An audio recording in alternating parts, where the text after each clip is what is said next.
आणि ठाकरे बंधूंचा वचननामा जरी उद्या प्रसिद्ध होत असला तरी सुद्धा ज्युनियर ठाकरेंनी काल एकत्र येत मुंबईकरांसाठी विशेष करून घोषणांचा पाऊस पाडला।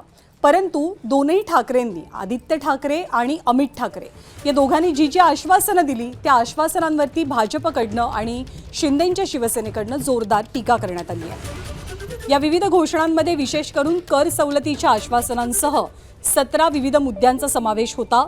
पण ठाकरे बंधूंच्या प्रेझेंटेशनवरती शिंदेंच्या शिवसेनेनं जोरदार हल्लाबोल केलाय।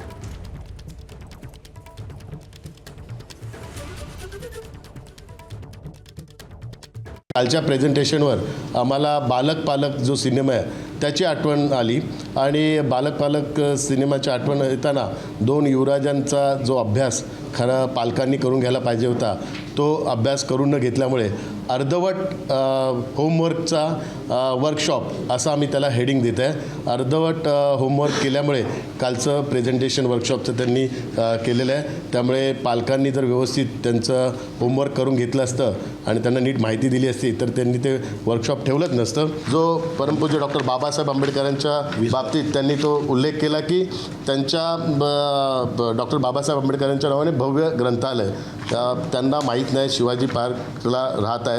शिवाजी पार्कच्या बाजूलाच इंदू मिल इथे आंतरराष्ट्रीय डॉक्टर बाबासाहेब आंबेडकरांचं स्मारक होतं आणि त्या ठिकाणी देशातलं मोठं ग्रंथालय यापूर्वीच काम त्याचं सुरू झालं आहे। अंतिम टप्प्यात काम आहे। केवळ डॉक्टर बाबासाहेब आंबेडकरांचं पुतळ्याचं काम त्या ठिकाणी बाकी आहे। त्यामुळे ज्या गोष्टी ऑलरेडी चालू आहेत, ज्या गोष्टी ऑलरेडी करत आहेत आणि ज्या गोष्टी आपल्या घराच्या बाजूला आहेत त्या गोष्टीची त्यांना माहिती नाही ही अत्यंत दुर्दैवाची गोष्ट आहे।